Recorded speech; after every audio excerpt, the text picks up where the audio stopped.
Let's see. Excerpts from a letter to fellow clergymen writers, fellow clergymen written from a Birmingham City jail. Excerpts. Why can't I just find the full letter? Letter from Birmingham Jail. MLK. Did he just write one famous one? Is this the white moderate one? Isn't it? Holy Christ. Yeah, it is.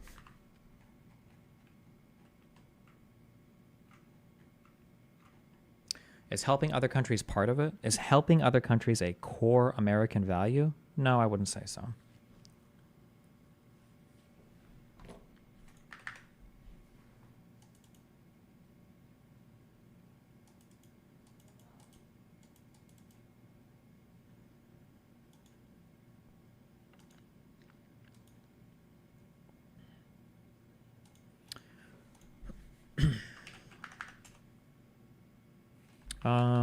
Fuck it. Let's just read all of this. Why not?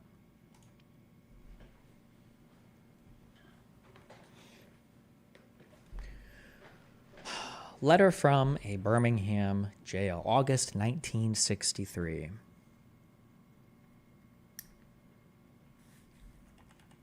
By Martin Luther King, Jr. From the Birmingham jail, where he was imprisoned as a participant in nonviolent demonstrations against segregation, Dr. Martin Luther King Jr. wrote in longhand the letter which follows. It was his response to a public statement of concern and caution issued by 8 white religious leaders of the South. Dr. King, who was born in 1929, did his undergraduate work at Morehouse College, attended the integrated Crozer Theological Seminary in Chester, Pennsylvania, one of 6 black pupils among 100 students, and the president of his class, and won a fellowship to Boston University for his PhD. Who would have known that DEI was operating, even back then?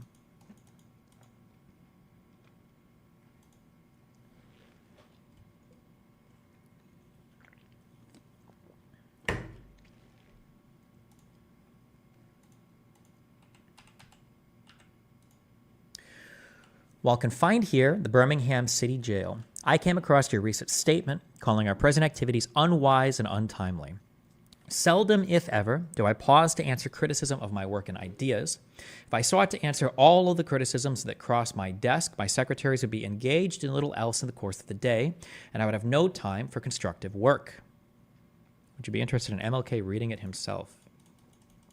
Does he read the whole letter? Damn, it takes him 1 hour? It's 6 pages. Is there more here that he speaks about?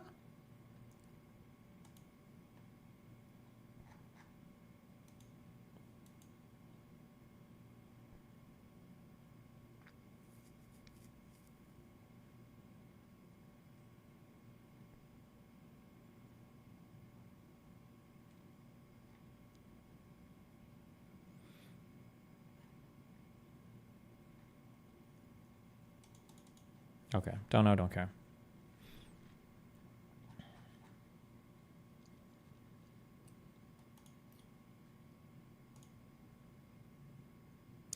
But since I feel that you are men of genuine goodwill and your criticisms are sincerely set forth, I would like to answer your statement in what I hope will be patient and reasonable terms. I think I should give the reason for my being in Birmingham, since you have been influenced by the argument of outsiders coming in.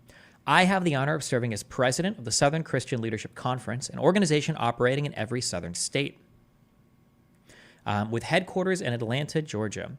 We have some 85 affiliate organizations all across the South, one being the Alabama Christian Movement for Human Rights. Whenever necessary and possible, we share staff, educational, and financial resources with our affiliates. Why are you spamming this? You should check out the works by John Rawls if you want to Yes, thank you. Yes, I will read an entire book right now. I will read all of it right now. This is such a great point, dude. Actually, can you recommend me the best John Rawls books? Let's order them right now on Amazon. Sure, let's just do this right now. Yeah, true. John, which ones? Which ones would you recommend? I can learn them up on my Kindle right now. Obviously, Theory of Justice. What else? What else do I need to read right now? What else do I need to read right now for this? Right, I made in 2 days. The Crazy Night Sky. Please tell me. Any other authors you recommend too? Where I should read, tell me.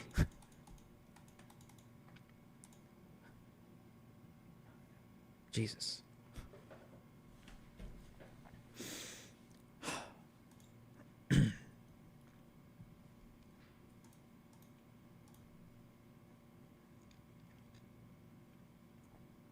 Several months ago, our local affiliate here in Birmingham invited us to be on call to engage in a nonviolent direct action program if such were deemed necessary. We readily consented, and when the hour came, we lived up to our promises. So I am here, along with several members of my staff, because we were invited here. I am here because I have basic organizational ties here. Beyond this, I am in Birmingham because injustice is here. Just as the 8th century prophets left their little villages and carried their "Thus saith the Lord" far beyond the boundaries of their hometowns, and just as the Apostle Paul left his little village of Tarsus and carried the gospel of Jesus Christ practically every hamlet and city of the Greco-Roman world, I too am compelled to carry the gospel of freedom beyond my particular hometown. Like Paul, I must constantly respond to the Macedonian call for aid. Is wanting to be a leader on the world stage and core value? Championing democracy and freedom? No, I wouldn't say so.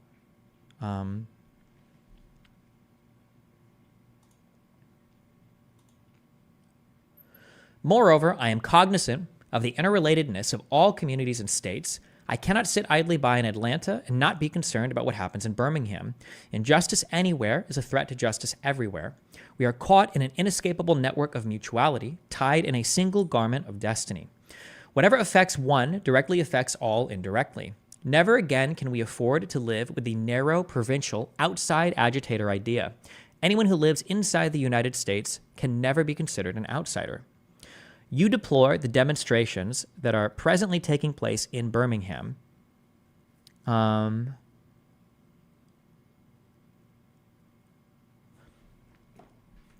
This whole paragraph is pretty good.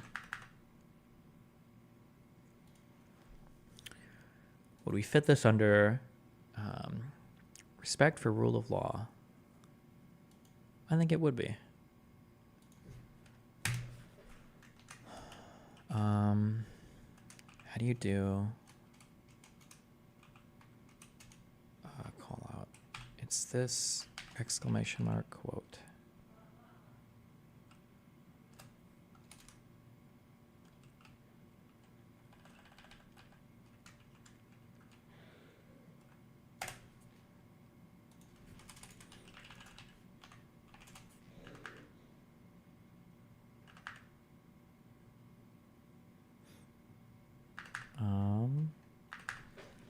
Hold on. I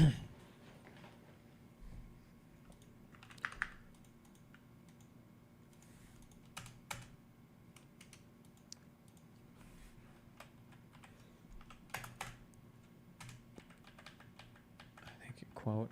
Is it an exclamation mark quote? I feel like I'm not doing the syntax right.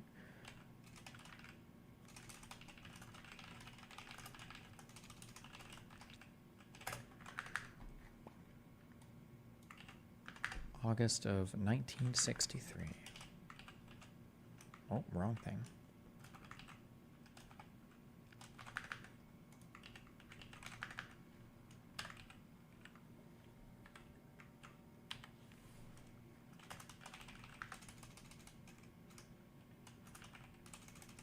If I put this down here, August 1963.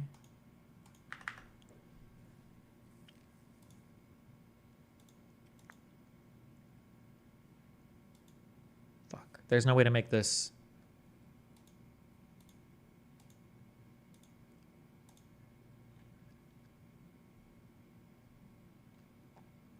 No, it's fine enough. Okay, whatever.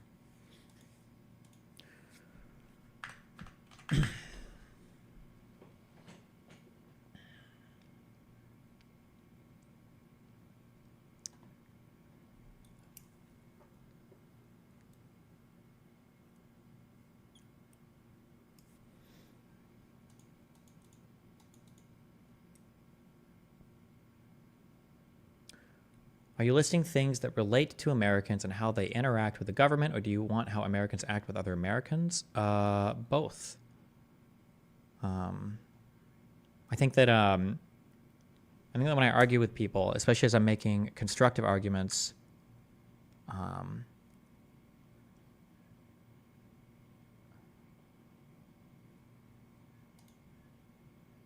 think that it's good to start from a foundation of like, what do you consider a thing to be? So like for the United States, what do you consider a thing to be? Okay.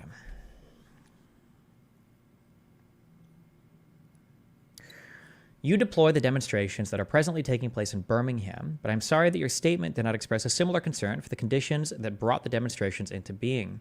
I'm sure that each of you would want to go beyond the superficial social analyst who looks merely at effects and does not grapple with underlying causes.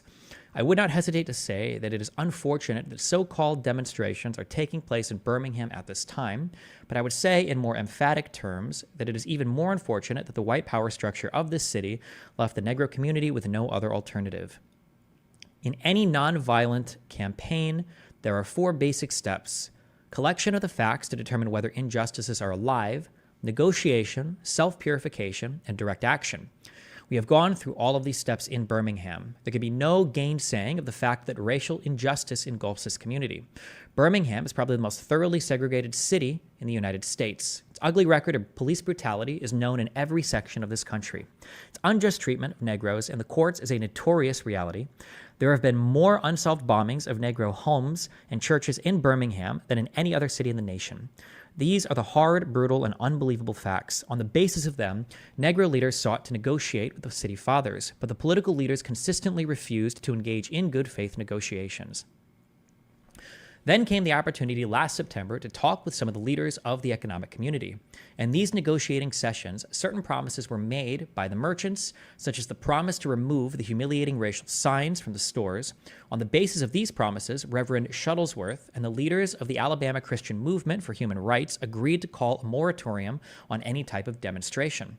As the weeks and months unfolded, we realized that we were the victims of a broken promise. The signs remained, and in so many experiences of the past, we were confronted with blasted hopes, and the dark shadow of a deep disappointment settled upon us. So we had no alternative except that of preparing for direct action, whereby we would present our very bodies as a means of laying our case before the conscience of the local and national community. We were not unmindful of the difficulties involved, so we decided to go through a process of self-purification. We started having workshops on nonviolence and repeatedly asked ourselves the questions: are you able to accept blows without retaliating, and are you able to endure the ordeals of jail? We decided to set our direct action program around the Easter season, realizing that, with the exception of Christmas, this was the largest shopping period of the year. Knowing that a strong economic withdrawal program would be the byproduct of direct action, we felt that this was the best time to bring pressure on the merchants for the needed changes. Then it occurred to us that the March election was ahead, and so we speedily decided to postpone action until after Election Day. When we discovered that Mr. Connor was in the runoff, we decided again to postpone action so that the demonstration could not be used to cloud the issues. At this time, we agreed to begin our nonviolent witness the day after the runoff. As a real quick thing, I've read decent chunks of this and other writings by MLK. I think I've spoken about this in the past because this month is going to be reading, and we're going to read lots of stuff. One thing I want you to take note of is that when people talk about doing protests or demonstrations today, and a lot of people cite to MLK. First of all, none of them have ever read anything from MLK, aside from quotes, okay? And secondly, okay, I want you to take note of, like, the painstaking analysis that MLK and all of his collaborators, compatriots, whatever, people would do when it would come to ethically and effectively constructing protests and demonstrations.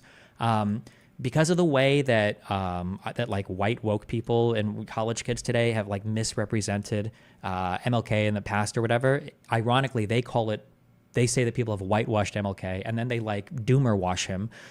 This weird idea that like the real reason why civil progress happened was because Malcolm X was threatening violence on the other end, or that well, you know, even MLK, they had riots and he understood them, blah blah blah. MLK, in the way that he set out to do everything, not only was it very intentional, it's not mysterious. He wrote a ton. He gave a lot of speeches. This motherfucker's in jail, and he's still writing, okay? The dude is a PhD. He was a prolific writer. Same thing with Osama bin Laden. He wrote a lot. You don't have to guess at what these people thought or guess at what these people meant. It's recent history, and their writings are available for us to read, okay? Just be, like, aware of that, okay? That's all I'm saying. Also be aware, too, of the of what I would consider at least, now maybe I'm a victim of the times, so it seems obvious to me, but I think that in a lot of their protesting and a lot of the demands, they were quite reasonable as well, right? And they exhausted, this is also important, they exhausted a lot of other means of communication before resorting to nonviolent demonstration, okay? Not demonstrations that lacked violence, but the principled commitment to nonviolence as a strategy in demonstrating, okay? Just to be super clear of that. Yeah. So the first step isn't violent demonstrations on college campuses demanding a complete and total withdrawal of all funding from anything even tangentially related to the country of Israel. Right. There would be other exhaustive measures you would take first, but yeah. Okay. Are you going to react to Biden's speech at the NATO summit now? Nope, not really interested. Okay. At this time, we agreed to begin our nonviolent witness the day after the runoff. This reveals that we did not move irresponsibly into direct action. We, too, wanted to see Mr. Connor defeated, so we went through postponement after postponement to aid in this community need. After this, we felt that direct action could be delayed no longer. You may well ask, why direct action? Why sit-ins, marches, and so forth? Isn't negotiation a better path? You are exactly right in your call for negotiation. Indeed, this is the purpose of direct action. I watched Paul on his show right after he left here. He immediately caricatured you and what you said. Very disappointing. I'll roast him on it next time.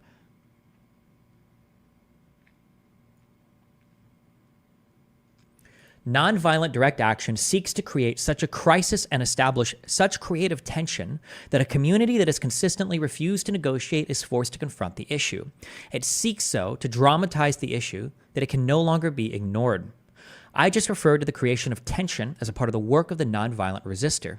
This may sound rather shocking, but I must confess that I am not afraid of the word tension. I have earnestly worked and preached against violent tension, but there is a type of constructive nonviolent tension that is necessary for growth. Just as Socrates felt that it was necessary to create a tension in the mind so that individuals could rise from the bondage of myths and half-truths to the unfettered realm of creative analysis and objective appraisal, we must see the need of having nonviolent gadflies to create the kind of tension in society that will help men to rise from the dark depths of prejudice and racism to the majestic heights of understanding and brotherhood. I'm sorry. This is Socrates. My bad. So the purpose of direct action is to create a situation so crisis-packed that it will inevitably open the door to negotiation. We therefore concur with you in your call for negotiation. Too long has our beloved Southland been bogged down in the tragic attempt to live in monologue rather than dialogue. Wait.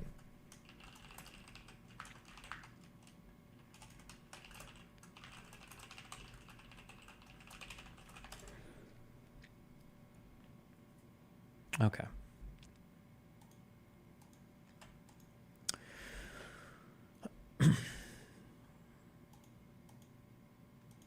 One of the basic points in your statement is that our acts are untimely. Some have asked, why didn't you give the new administration time to act? The only answer that I can give to this inquiry is that the new administration must be prodded about as much as the outgoing before it acts. Wait. Sorry. Okay. The only answer that I can give to this inquiry is that the new administration must be prodded about as much as the outgoing one before it acts. We will be sadly mistaken if we feel that the election of Mr. Boutwell will bring the millennium to Birmingham. While Mr. Boutwell is much more articulate and gentle than Mr. Connor, they are both segregationists dedicated to the task of maintaining the status quo. The hope I see in Mr. Boutwell is that he will be reasonable enough to see the futility of massive resistance to desegregation. But he will not see this without pressure from the devotees of civil rights. My friends, I must say to you that we have not made a single gain in civil rights without determined legal and nonviolent pressure. History is the long and tragic story of the fact that privileged groups seldom give up their privileges voluntarily.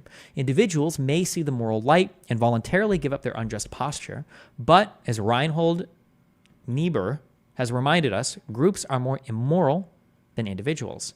Wait. Oh.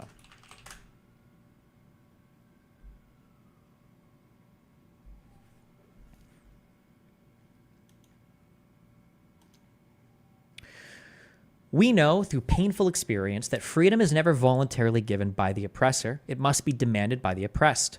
Frankly, I have never yet engaged in a direct action movement that was well-timed according to the timetable of those who have not suffered unduly from the disease of segregation. For years now, I have heard the word wait. It rings in the ear of every Negro with a piercing familiarity. This wait has almost always meant never. It has been a tranquilizing thalidomide, relieving the emotional stress for a moment, only to give birth to an ill-formed infant of frustration. We must come to see with the distinguished jurist of yesterday that justice too long delayed is justice denied. We have waited for more than 340 years for our God-given and constitutional rights. The nations of Asia and Africa are moving with jet-like speed toward the goal of political independence, and we still creep at horse and buggy pace toward the gaining of a cup of coffee at a lunch counter. I guess it is easy for those who have never felt the stinging darts of segregation to say wait, but when you have seen vicious mobs lynch your mothers and fathers at will and drown your sisters and brothers at whim, when you have seen hate-filled policemen curse, kick, brutalize, and even kill your black brothers and sisters with impunity, when you see the vast majority of your 20 million Negro brothers smothering in an airtight cage of poverty in the midst of an affluent society, when you suddenly find your tongue twisted and your speech stammering as you seek to explain to your 6-year-old daughter why she cannot go to the public amusement park that has just been advertised on television, and see tears welling up in her little eyes when she is told that Funtown is closed to colored children, and see the depressing clouds of inferiority begin to form in her little mental sky, and see her begin to distort her little personality by unconsciously developing a bitterness toward white people, when you have to concoct an answer for a 5-year-old son asking in agonizing pathos, "Daddy, why do white people treat colored people so mean?" When you take a cross-country drive, find it necessary to sleep night after night in the uncomfortable corners of your automobile because no motel will accept you. When you are humiliated day in and out by nagging sins, reading white and colored. When your first name becomes... Why are you guys doing this? I already can see... You guys need to chill the fuck out, okay? All of you need to calm down, all right? All of you in chat. Stop, okay?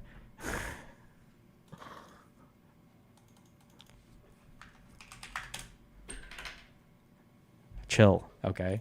I am a prolific N-word sayer. I don't care. Calm the fuck down. Christ. When you're humiliated day in and day out by nagging signs, reading white and colored, when your first name becomes nigger and your middle name becomes boy, however old you are, and your last name becomes John, and when your wife and mother are never given the respected title Mrs., when you are harried by day and haunted by night by the fact that you are a Negro, living constantly at tiptoe stance, never knowing what to expect next, and plagued with inner fears and outer resentments, when you are forever fighting a degenerating sense of nobodiness, then you will understand why we find it difficult to wait. There comes a time when the cup of endurance runs over and men are no longer willing to be plunged into an abyss of injustice where they experience the bleakness of corroding despair. I hope, sirs, that you can understand our legitimate and unavoidable impatience. You express a great deal of anxiety over our willingness to break laws. This is certainly a legitimate concern. Since we so diligently urge people to obey the Supreme Court's decision of 1954 outlawing segregation in the public schools, it is rather strange and paradoxical to find us consciously breaking laws. Obey the Supreme Court decision. Okay. One may well ask, how can you advocate breaking some laws and obeying others? Okay, so this is what we're looking for. The answer is found in the fact that there are two types of laws. There are just laws and there are unjust laws. I would agree with St. Augustine that an unjust law is no law at all. Wait. I don't know all of the legislative rulings and everything.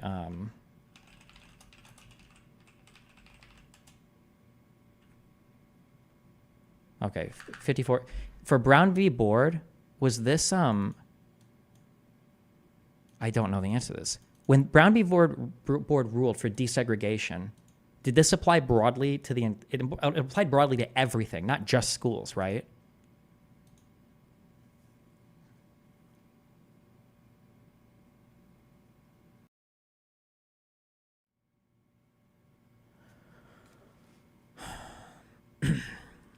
Okay. Sorry, fuck, we went down a thing. Okay, back to our letter.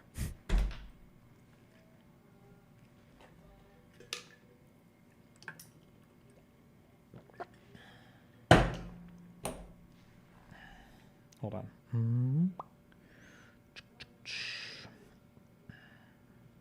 Wait.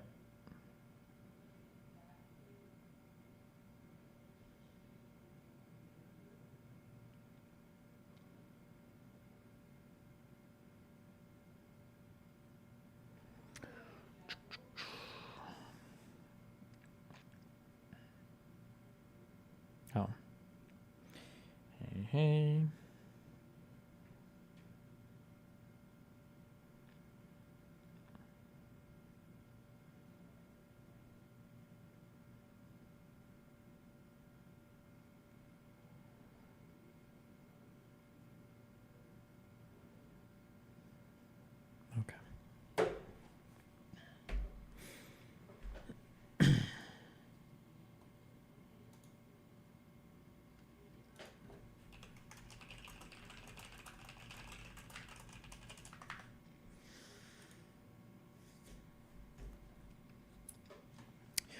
You express a great deal of anxiety. Oh, okay. This is the important part. Okay. Down the line, would you be partial to a deep dive into NSA surveillance program? Listen, chill. We've got like 50 billion different things to do a deep dive on. Okay. Christ. I don't have time to read every single thing. Okay. You express a great deal of anxiety over a willingness to break laws. There are just laws and there are unjust laws. I would agree with St. Augustine that an unjust law is no law at all. Now, what is the difference between the two? How does one determine when a law is just or unjust? A just law is a man-made code that squares with the moral law or the law of God. An unjust law is a code that is out of harmony with the moral law. To put it in the terms of St. Thomas Aquinas, right? I should know this. It's like a huge Catholic debater memer. I think it's Aquinas. An unjust law is a human law that is not rooted in eternal and natural law. Any law that uplifts human personality is just. Any law that degrades human personality is unjust. All segregation statutes are unjust because segregation distorts the soul and damages the personality. It gives the segregator a false sense of superiority and the segregated a false sense of superiority. To use the words of Martin Buber, the great Jewish philosopher, segregation substitutes an I-it relationship for the I-thou relationship and ends up relegating persons to the status of things. Segregation is not only politically, economically, and sociologically unsound, but it is also morally wrong and sinful. Paul Tillich has said that sin is separation. Isn't segregation an existential expression of man's tragic separation, an expression of his awful estrangement, his terrible sinfulness? Can I urge men to obey the 1954 decision of the Supreme Court because it is morally right? Oh, wait, I'm sorry. So I can urge men to obey the 54 decision of the Supreme Court because it is morally right, and I can urge them to disobey segregation ordinances because they are morally wrong. Let us turn to a more concrete example of just and unjust laws. An unjust law is a code that a majority inflicts on a minority that is not binding on itself. This is difference made legal. On the other hand, a just law is a code that a majority compels a minority to follow and that it is willing to follow itself. This is sameness made legal. Interesting application to the immunity thing. Let me give another explanation. An unjust law is a code inflicted upon a minority which that minority had no part in enacting or creating because it did not have the unhampered right to vote. Who can say that the legislature of Alabama, which set up the segregation laws, was democratically elected? Throughout the state of Alabama, all types of conniving methods are used to prevent Negroes from becoming registered voters, and there are some counties without a single Negro registered to vote, despite the fact that the Negroes constitute a majority of the population. Can any law set up in such a state be considered democratically structured? These are just a few examples of unjust and just laws. There are some instances when a law is just on its face and unjust in its application. For instance, I was arrested Friday on a charge of parading without a permit. Now, there is nothing wrong with an ordinance which requires a permit for a parade, but when the ordinance is used to preserve segregation and to deny citizens the First Amendment privilege of peaceful assembly and peaceful protest, then it becomes unjust. Of course, there was nothing new about this kind of civil disobedience. It was sublimely in the refusal of Shadrach, Meshach, Shadrach, are these Hebrew names? Jesus fucking Christ, kill me. And Abednego to obey the laws of Nebuchadnezzar because a higher moral law was involved. It was practiced superbly by the early Christians who were willing to face hungry lions and the excruciating pain of chopping blocks before submitting to certain unjust laws of the Roman Empire. To a degree, academic freedom is a reality today because Socrates practiced civil disobedience. We can never forget that. I think these are old Christian memes in fucking Rome or some bullshit. Was it? King of ancient Babylon during the period of Neo-Babylonian Empire. Whatever, same shit. Cringe.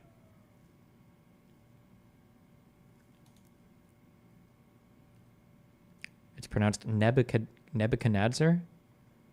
Who asked? Who cares? Nobody.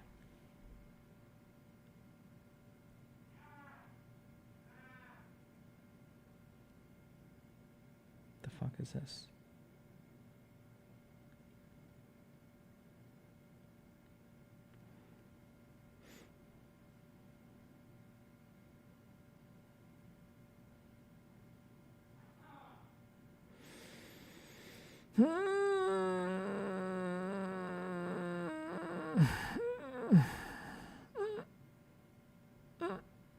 Okay.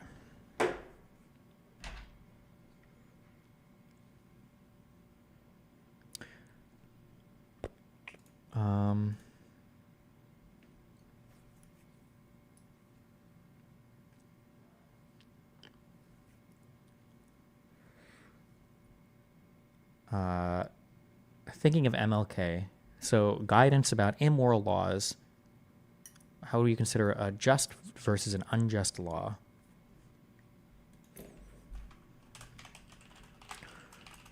Some things you could say about unjust laws according to MLK.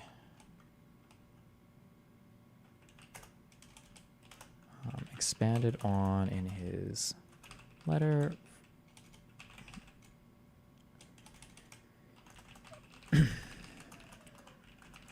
in Birmingham. Just appeal to God. Ha, Bazed.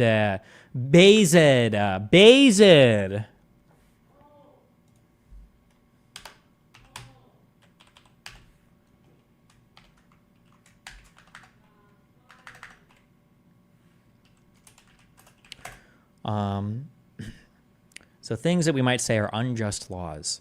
A law which dictates treatment to a minority passed without any fair input from said minority.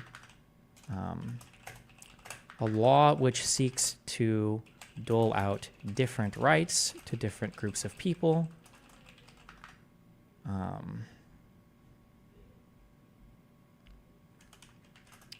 A law that seeks to objectify, would you say? To dehumanize or deprive an individual of the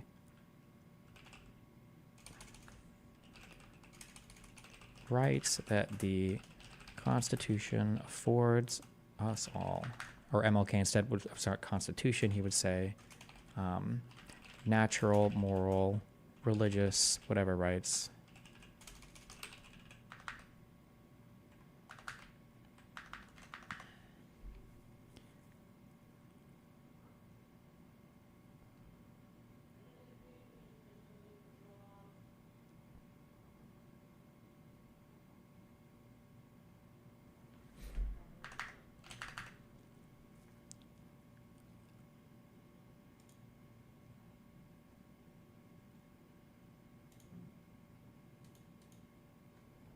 Put another one. A law which is expected to be followed by some and not others, especially when those who must follow the law are given the law from those who will not follow said law. Okay. These are like broad points. I think it's okay. All right. Okay. We'll read the rest of this.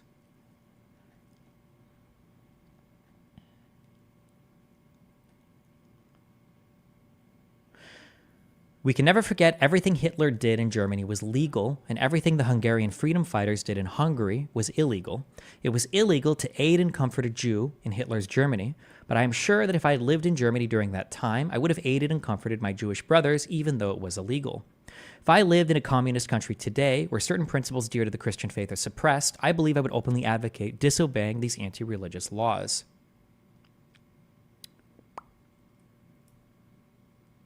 Who knew that MLK was based?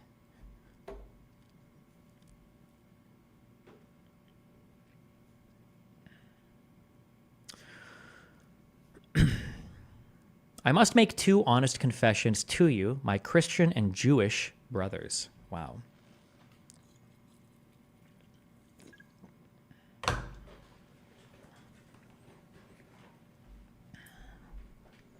First, I must confess that over the last few years, I have been gravely disappointed with the white moderate. I have almost reached the regrettable conclusion that the Negro's great stumbling block in the stride towards freedom is not the white citizen's counselor or the Ku Klux Klaner, but the white moderate who is more devoted to order than to justice, who prefers a negative peace, which is the absence of tension, to a positive peace, which is the presence of justice, who constantly says, I agree with you in the goal you seek, but I can't agree with your methods of direct action, who paternalistically feels that he can set the timetable for another man's freedom, who lives by the myth of time, and who constantly advises the Negro to wait until a more convenient season. Shallow understanding from people of goodwill is more frustrating than absolute misunderstanding from people of ill will. Lukewarm acceptance is much more bewildering than outright rejection. So this is the thing that every single fucking lefty likes to cite online as justification for like killing cops or other insane shit. But obviously in reading this full letter, right, this comes after a great like painstaking deal is meant to elucidate on the steps taken before direct action happens, right? Or the strategy of direct nonviolent action in society, nonviolent being a keyword there also, after, you know, like other avenues have been exhausted, right?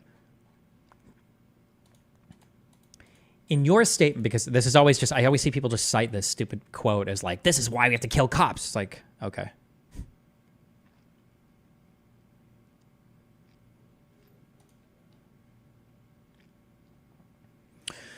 In your statement, you asserted that our actions, even though peaceful, must be condemned because they precipitate violence. But can this assertion be logically made? Isn't this like condemning the robbed man because his possession of money precipitated the evil act of robbery? Isn't this like condemning Socrates because his unswerving commitment to truth and his philosophical delvings precipitated the misguided popular mind to make him drink the hemlock? Isn't this like condemning Jesus because his unique God consciousness and never ceasing devotion to his will precipitated the evil act of crucifixion? We must come to see, as federal courts have consistently affirmed, that it is immoral to urge an individual to withdraw his efforts to gain his basic constitutional rights because the quest precipitates violence. Society must protect the robbed and punish the robber. Also notice that when MLK is speaking to people, notice that when MLK speaks, notice that he's not doing this like racial equity is important because black people. Equity is important because fuck white people, right? When he draws upon examples, like these are all incredibly intentional. MLK doesn't compel you to accept the injustice of segregation because it's mean for black people, and because white people suck. He compels you to do it because, well, are you not Christian? Right? He brings up examples of Jesus or of people, you know, resisting Roman prosecution of Christians, or he appeals to values in the Constitution or our founding fathers, or he appeals to the affirmation in federal courts, right? Like when MLK is attacking a white person for their support of segregation, he's doing it not to say that, like, listen, you evil white person who's a stupid American, fuck this country, right? He's saying that as a person who ostensibly believes in America and values, American values and Christian values, look at how you betray your Christian values. Look at how you betray your American values. Look at how you betray your federal courts. Look at how you betray the commandments from God. You know, like these are I'm just saying, just in terms of making a persuasive argument, right? He's stepping inside that bubble. And I mean, I'm sure he believes it too. I'm not saying this is like all disingenuous. He doesn't believe in this, but like it's an effective way of arguing with somebody, right? Yeah. I had also hoped that the white moderate would reject the myth of time. I received a letter this morning. He didn't believe in time. What a dipshit. That was pretty cringe, though. I'm just kidding. Sorry. I'm not kidding. I received a letter this morning from a white brother in Texas, which said, all Christians know that the colored people will receive equal rights eventually, but is it possible that you are in too great of a religious hurry? It has taken Christianity almost 2,000 years to accomplish what it has. The teachings of Christ take time to come to earth. All that is said here grows out of a tragic misconception of time. It is the strangely irrational notion that there is something in the very flow of time that will inevitably cure all ills. Actually, time is neutral. It can be used either destructively or constructively. I am coming to feel that the people of ill will have used time much more effectively than the people of goodwill. We will have to repent in this generation, not merely for the vitriolic words and actions of the bad people, but for the appalling silence of the good people. We must come to see that human progress never rolls in on wheels of inevitability. It comes through the tireless efforts and persistent work of men willing to be co-workers with God, and without this hard work, time itself becomes an ally of the forces of social stagnation. So MLK here is copying me when I talk about how being... one of the analogies I use, sometimes I appeal to StarCraft, but I'll say things where it's like people have this misconception that if you don't make a decision, that you can kind of like stall whatever decision you have to make. You can either make a good decision or a bad decision, or you can just wait. But what people don't realize is not making a decision at all is still a type of decision making, and it sometimes is the worst decision at all. Sometimes it's better to just make a bad decision than to stall and not make one at all, because time is always moving forward, and you can always shit is not good here. But yeah, appealing to that essentially. And also the general frustration of, if you're black and you live under segregation, having all these white people tell you, like, bro, just chill, man. Like, chill. Do you really need to go to the Outback when Applebee's is seating Negroes? Like, come on, man. Like, really, dude? The idea that there can be so much oppression and injustice, and that people are just supposed to like kind of chill and wait for maybe it'll resolve itself at some point. And it's like, no, it's only resolving itself because we're resolving it. Yeah. You spoke of our activity in Birmingham as extreme. At first, I was rather disappointed that fellow clergymen would see my nonviolent efforts as those of an extremist. I started thinking about the fact that I stand in the middle of two opposing forces in the Negro community. One is a force of complacency made up of Negroes who, as a result of long years of oppression, have been so completely drained of self-respect and a sense of somebodyness that they have adjusted to segregation, and, on the other hand, of a few Negroes in the middle class who, because of a degree of academic and economic security, because at points they profit by segregation, have unconsciously become insensitive to the problems of the masses. The other force is one of bitterness and hatred and comes perilously close to advocating violence. It is expressed in the various black nationalist groups that are springing up over the nation, the largest and best known being Elijah Muhammad's Muslim movement. This movement is nourished by the contemporary frustration over the continued existence of racial discrimination. It is made up of people who have lost faith in America, who have absolutely repudiated Christianity, and who have concluded that the white man is an incurable devil. I have tried to stand between these two forces, saying that we need not follow the do-nothingism of the complacent or the hatred and despair of the black nationalist. There is a more excellent way of love and nonviolent protest. I'm grateful to God that, through the Negro Church, the dimension of nonviolence entered our struggle. If this philosophy had not emerged, I am convinced that by now many streets of the South would be flowing with floods of blood. And I'm further convinced that if our white brothers dismiss our rabble-rousers and outside agitators, those of us who are working through the channels of nonviolent direct action and refuse to support our nonviolent efforts, millions of Negroes, out of frustration and despair, will seek solace and security in black nationalist ideologies, a development that will lead inevitably to a frightening racial nightmare. Oppressed people cannot remain oppressed forever. The urge for freedom will eventually come. This is what has happened to the American Negro. Something within has reminded him of his birthright of freedom. Something without has reminded him that he can gain it. Consciously and unconsciously, he has been swept in by what the Germans called the zeitgeist, and with his black brothers of Africa and his brown and yellow brothers of Asia, South America, and the Caribbean, he is moving with a sense of cosmic urgency toward the promised land of racial justice. Recognizing this vital urge that has engulfed the Negro community, one should readily understand public demonstrations. The Negro has many pent-up resentments and latent frustrations. He has to get them out. So let him march sometime. Let him have his prayer pilgrimages to the city hall. Understand why he must have sit-ins and freedom rides. If his repressed emotions do not come out in these nonviolent ways, they will come out in ominous expressions of violence. This is not a threat, it is a fact of history. So I have not said to my people, get rid of your discontent. But I have tried to say that this normal and healthy discontent can be channeled through the creative outlet of nonviolent and direct action. Now this approach is being dismissed as extremist. I must admit that I was initially disappointed in being so categorized. But as I continued to think about the matter, I gradually gained a bit of satisfaction from being considered an extremist. Was not Jesus an extremist in love? Love your enemies, bless them that curse you, pray for them that despitefully use you. Was not Amos an extremist for justice? Amos? Let justice roll down like waters and righteousness like a mighty stream. Was not Paul an extremist for the gospel of Jesus Christ? I bear in my body the marks of the Lord Jesus. Was not Martin Luther an extremist? Here I stand, I can do no other, so help me God. Was not John Bunyan an extremist? I will stay in jail to the end of my days before I make a mockery of my conscience.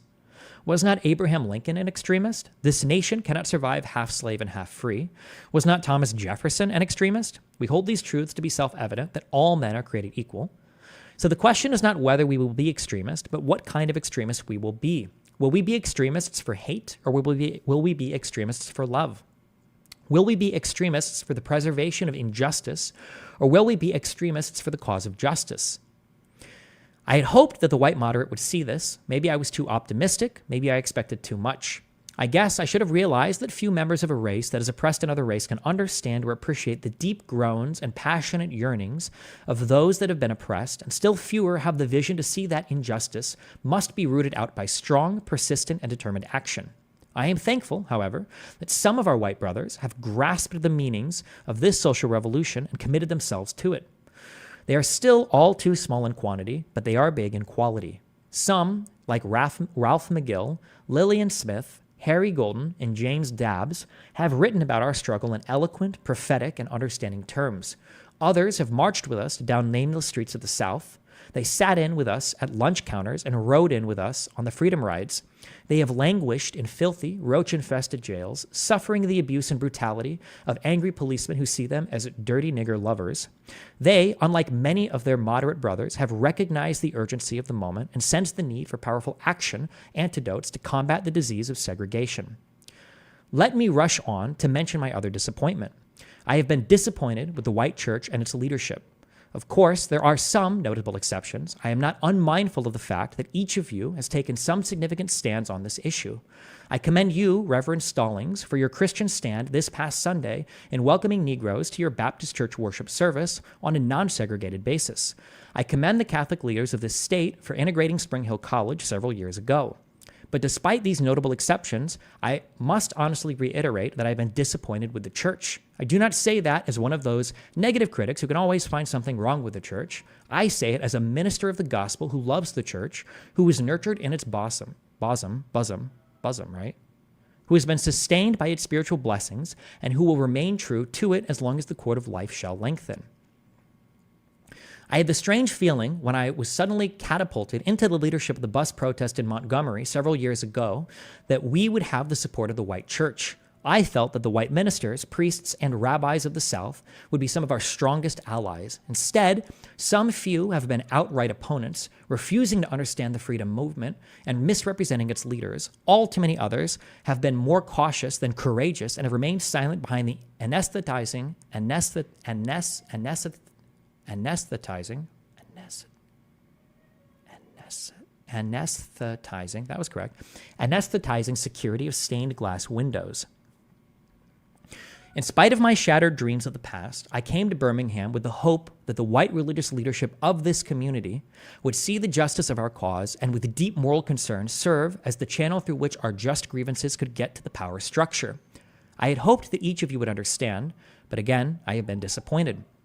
I have heard numerous religious leaders of the South call upon their worshipers to comply with a desegregation decision because it is the law, but I have longed to hear white ministers say, follow this decree because integration is morally right and the Negro is your brother.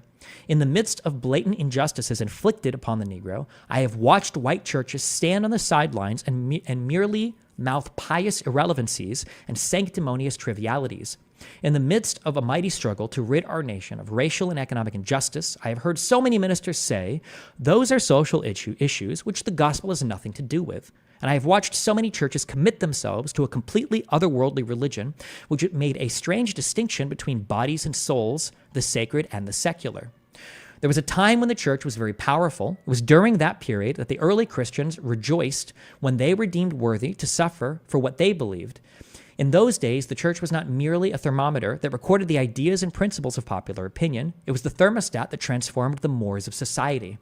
Wherever the early Christians entered a town and power structures got disturbed and immediately sought to convict them for being disturbers of the peace and outside agitators.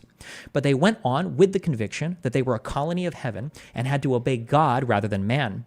They were small in number, but big in commitment. They were too God-intoxicated to be astronomically intimidated. They brought an end to such ancient evils as infanticide and gladiatorial contests. Wow.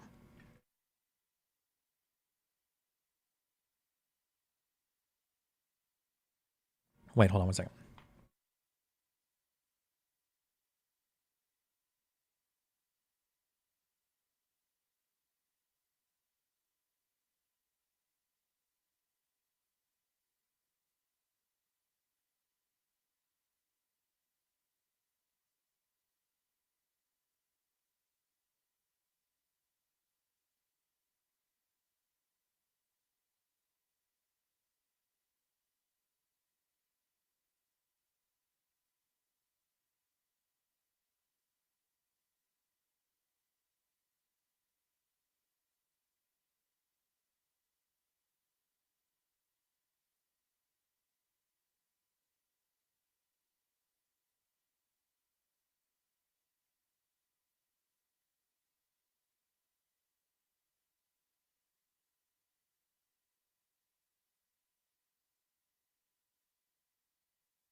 Ooh.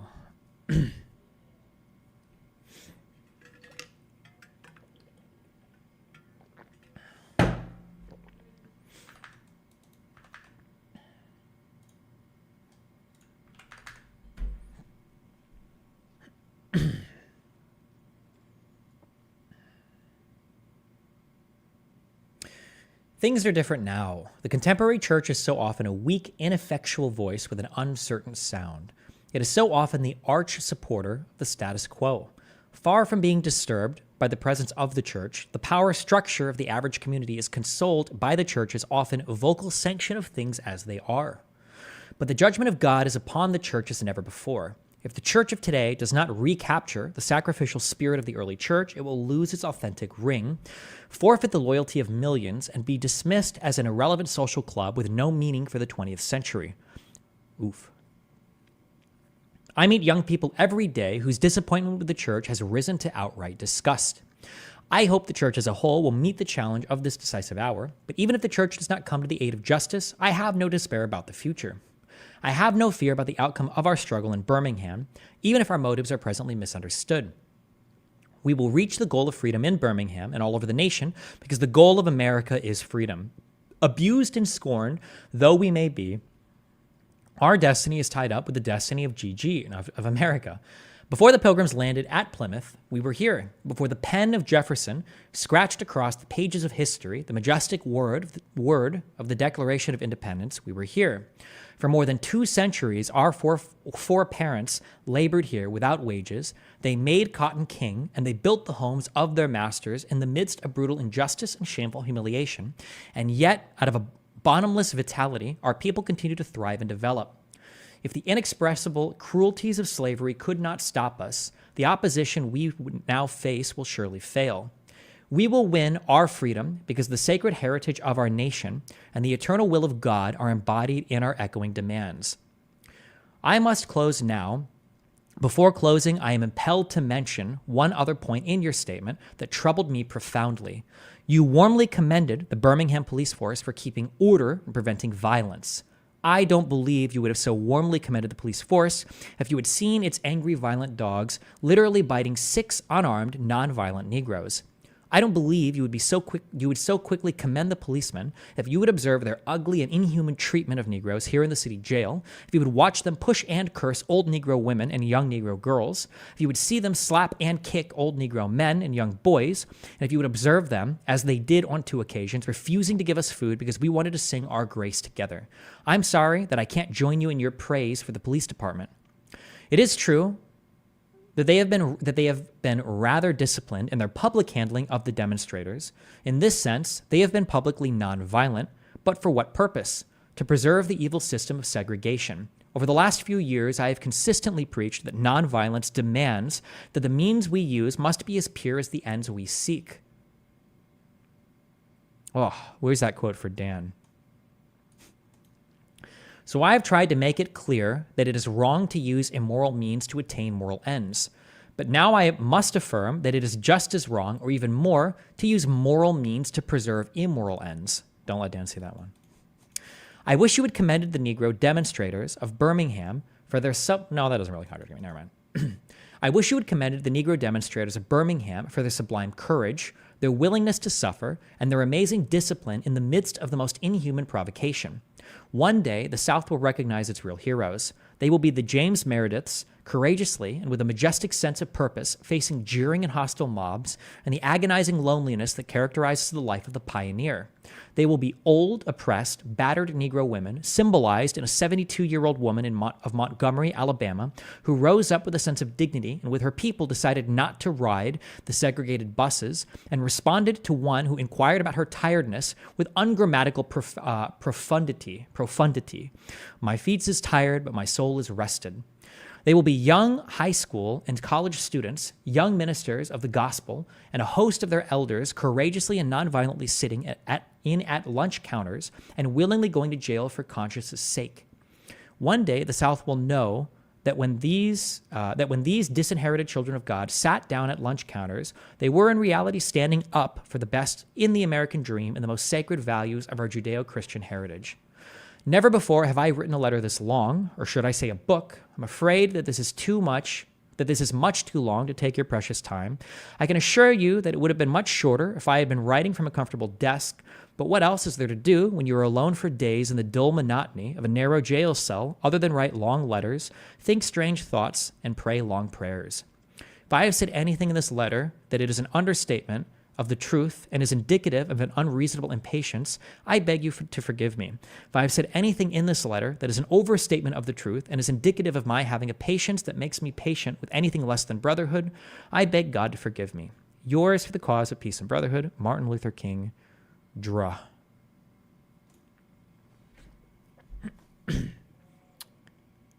Okay.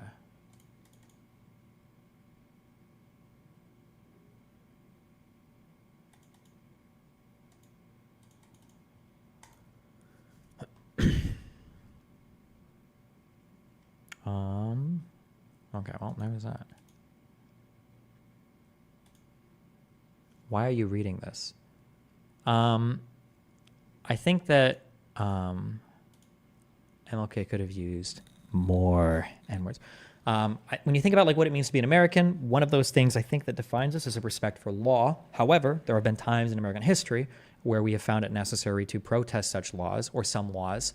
So the question becomes, How do you separate, say, the nonviolent protesters in Birmingham from the protesters on January 6th, from the protesters for the BLM riots, from the people that marched in Charlottesville, from the people that participated in the Rodney King riots, from, right? Some of these things we want to condemn. Some of these things we want to support. How do you choose which? And can you be said to have a respect for rule of law if you're protesting against a particular law by breaking the law, right?